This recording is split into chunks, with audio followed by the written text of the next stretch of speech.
Welcome to my channel. How to log into Cox Router.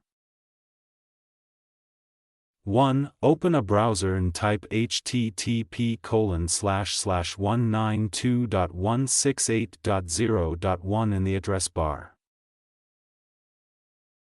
2. Enter the username, admin and password, and click Login. 3. You will be logged in to the Cox Panoramic Wi-Fi Gateway.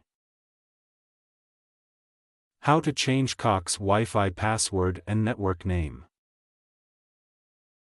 Log into the Cox admin portal.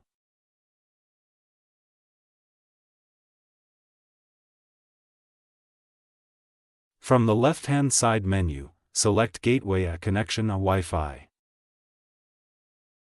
Next to the 2.4 GHz or 5 GHz frequency bands, click Edit. Enter the Wi-Fi network name in the Network Name (SSID) field.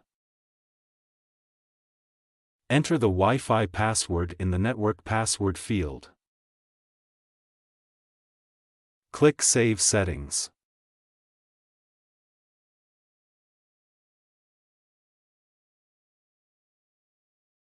Thank you for watching.